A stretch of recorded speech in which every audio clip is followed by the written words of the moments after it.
Good evening, good morning, good afternoon, wherever you happen to be in your corner of the globe. You're tuned in to True Crime Discussions with Tammy.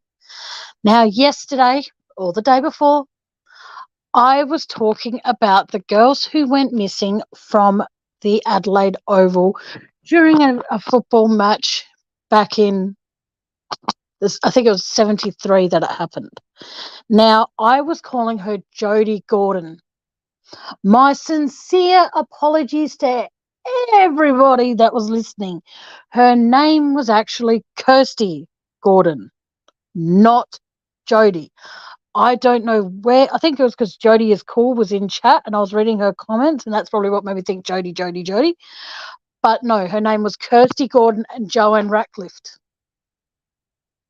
So my sincere apologies for those people who were listening in yesterday and trying to make sense of who the frack I was talking about. I was meaning Kirsty Gordon, not Jodie Gordon. Hello to those three people that are there so far. Thank you for being here.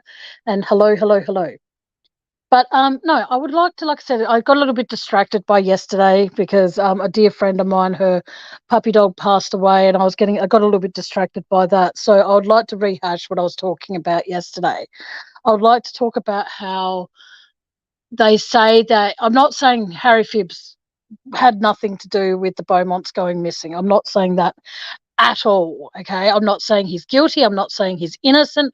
I'm actually going straight down the middle and saying I'm 50-50 with it. Now, I've heard from people or research and stuff that I've done over time that it was either the trouble with doing research and then not going live straight after you've done the research, you actually forget a few things. Now, it was either Nancy Beaumont or Jim Beaumont that before they passed away, they had Alzheimer's. Now, I don't mean any disrespect when I say this, so please, all of you, again, keep an open mind when I say, hang on. Okay, yeah. Sorry, guys. I've just been told how much it's going to cost me to get my lawns done. And I don't have that kind of money to fork out in one hit.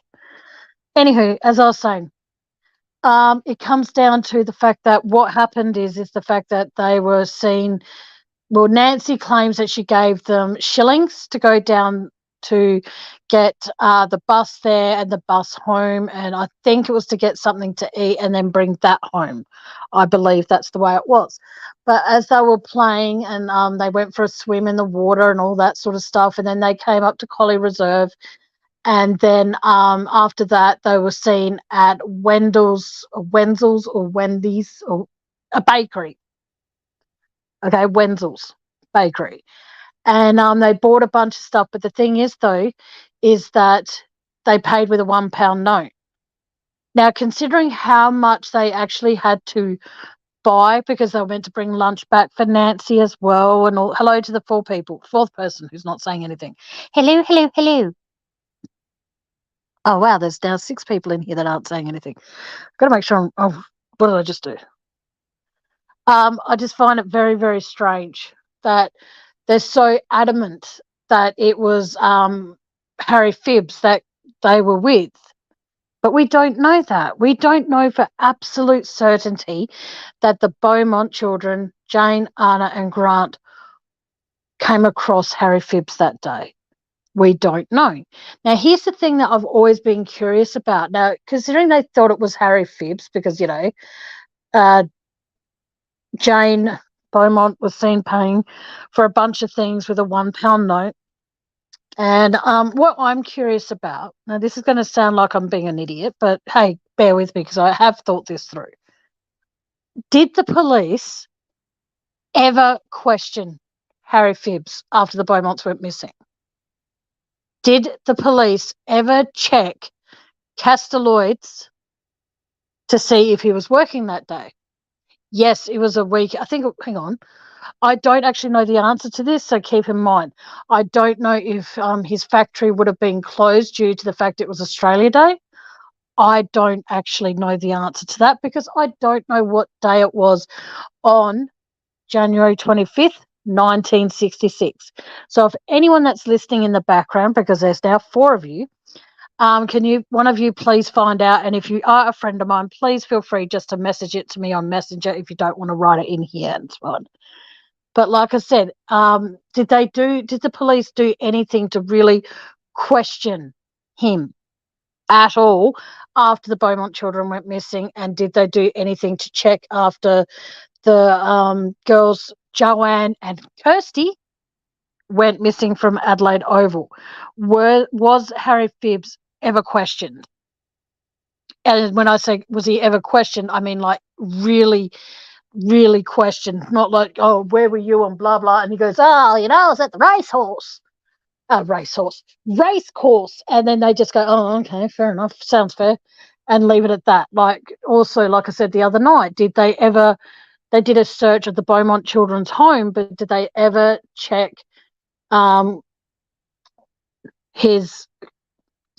did they ever check his car?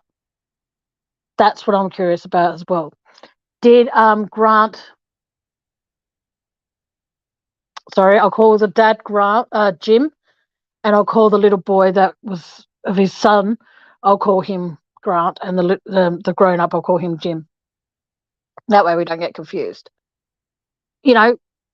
How is it that Jim found out that his job was cancelled when he was supposedly halfway to Snowtown at the time, but he turned around and came home when he heard word that his children were missing? How would he have gotten word? Unless there was something that Jim was hiding all along. It makes me wonder. If Jim was told, like he turned around and came back home when he was informed that Jane, Anna and Grant were missing, how would he have got that notification about that? Did that job he had booked in at Snowtown get cancelled prior to him leaving to go do that? So then he was out of the picture. So that way he wasn't connected to anything that happened to his children. We don't know. There are so many inconsistencies in this case that, for me, it doesn't sit well at all. There are people out there who still think that the Beaumont children are still alive. And if people believe that, then prove it. You know what I mean? Like Nancy, and if providing neither one of them had anything to do with it, okay? Now I'm going to say, let's say they had nothing to do with it. Jane. Nancy and Jim went to their graves not ever knowing what happened to their children. Now that's pretty fucking sad, like to lose one child is hard. I wouldn't know because I haven't had a child then lost that child. I wouldn't know. But what I'm saying is to lose one child, to lose two, but to lose all 3 children and go to your grave and spend your life from 1966 to 2000 and I can't recall the years that they passed away. I'm so sorry. But, going through your whole life, not the rest of your life without your children, but not knowing what happened. You know what I mean? That would be fucking crushing to be able to go through that not knowing. It'd be pretty sad. But like I said, the fact that when please keep an open mind when I talk about things because this is just my opinions. If you have a difference of opinion, please feel free to voice them. It's okay if you have a difference of opinion than I do. Please put them in the comments after the live or please feel free to put them into the live. It's fine. I'm not going to snap at you and then block you because you have a difference of an opinion that is different from mine. I encourage people to have a difference of an opinion than I do. Like the other day when I was talking about this, a lady by the name of Kelly, she said that the reason that Nancy stayed behind is because in case the children came home. That's fair enough. But the fact that Jim didn't ask Nancy what the kids were wearing and if they had anything that would stand out to him if he happened to drive past, because you think about it, children would have been everywhere at that time. It was a hot day. The beach would have been packed. And Nancy said, oh, by the way, Jim, the kids haven't come home. And he's like, oh, I'm going to go look for them and go, look out for blah, blah. But once again, because of the fact that reenactments on TV don't show what is important, you think about it this way, but people ring up and give tips. Unless you're going to show what exactly happened and what was exactly said between A and B, don't do them. Don't do reenactments, because by doing the reenactments and leaving little bits out, people 9 out of 10 times can easily be falsely accused for something they haven't done. Again, I'm not saying Harry Phibbs is innocent. I'm not saying that at all. Hell no. Before I forget, if you wish to help support my channel, please feel free to donate to my PayPal. If you want to send a gift, I have an Amazon wish list. If you don't wish to create an Amazon account, please feel free to send me the money through PayPal and let me know through PayPal what it is you wish for me to purchase, and I will do so. G'day, Jody. How you doing, sweetheart?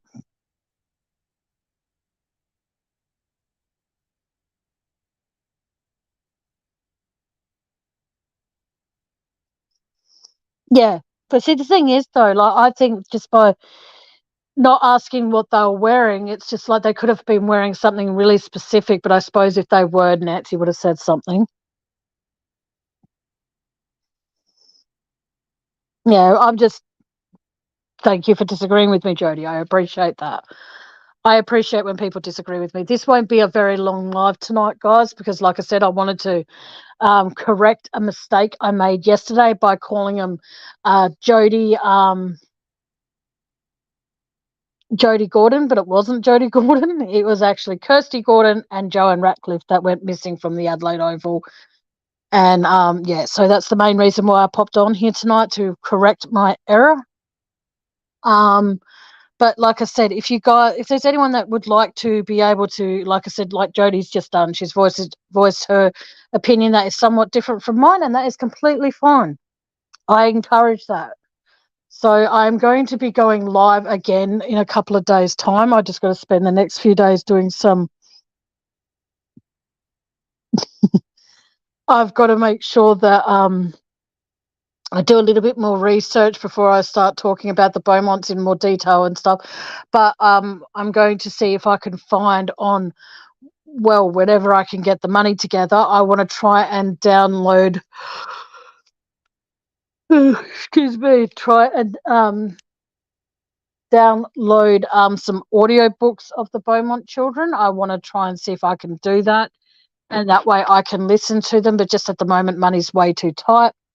But like I said, I do want to get some true crime audios happening on like audio books and stuff like that. So fingers crossed I can actually, one day get around to doing that and put them on things and stuff, so I can listen to them and actually pick up notes and actually then talk about the books. And the Beaumonts actually have a new book out. I don't recall the name of it. I'm so sorry, but I know that it's available on audiobook, so I'm going to try my hardest to get a copy of that and listen to it and listen to it and listen to it, because I find this case very, very interesting. I find that for them not to have, nothing was found of theirs, not a single fucking thing, and that breaks my fucking heart. You know what I mean? So if there are people, like, I'll make sure that I schedule my next live, guys, so that way you have enough warning for when I'm going live instead of just sporadically going live here and there. I found that when I programmed it, it actually worked better.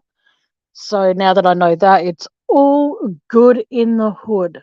But until next time, guys, Jody, yourself mainly, because you're in here talking, please take care of yourself and be good to yourself and love yourself and treat people around you how you want to be treated. And just because someone has a difference of opinion than you do, that doesn't mean they're the enemy. Okay? Just remember that, guys. All right, all of you take care of yourself, and I will speak to you all in a couple of days. All right. Bye, doll. Oh, you just wrote bye, doll. That's funny. Oh, shit. All right, guys. So just remember, who I was talking about yesterday wasn't Jody Gordon. It was Kirsty Gordon and Joanne Ratcliffe. Okay, so I do apologize again for that mistake I made. But I'll be back in here doing a live again in a couple of days. See how it goes, see how I feel. But all of you take care, be good, and just remember that Tammy's panels, apart from obviously tonight, Tammy's panel is always going to be open for discussion if there's something people want to come up and talk about. It doesn't have to be true crime. Just remember that, guys. All right, guys. Take care. Oh, and like I said, PayPal's in the description if you wish to donate. Please feel free to. If you don't want to and you want to purchase a gift, please go check out my Amazon wish list. It's called Spoil Tammy, because why not? But like I've said before, if you don't wish to set up an Amazon account in order to purchase something, but you do want to get me something off that Amazon wish list, please feel free to send the money through my PayPal and then put in the notes part where you send the money and say, this is for an example, this is for the 3 cookbooks, or this is for this is for this is for that, all that sort of stuff. So please feel free to do it that way if you wish to. Okay, but if you just send money to my PayPal and it's got no little note next to it saying this is for blah blah on Amazon, then I'll just go spend that money on whatever I need to, which is, I don't know, let me think. Winter stuff, proper clothes that fit, some shoes for myself. I don't know. Ara, I'm heading off, honey. But like I said, please know that those are, you can do either or both or neither. It's all good. All right, guys, take care of yourselves. And Ara, let me know when you're going live, honey. And if I know the case you're talking about, I shall join in on the chat. But if I don't, then I won't.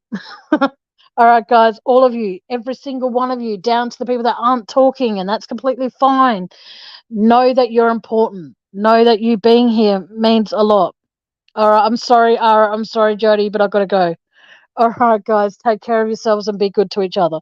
Until next time, good afternoon, good evening, and good night. Bye-bye.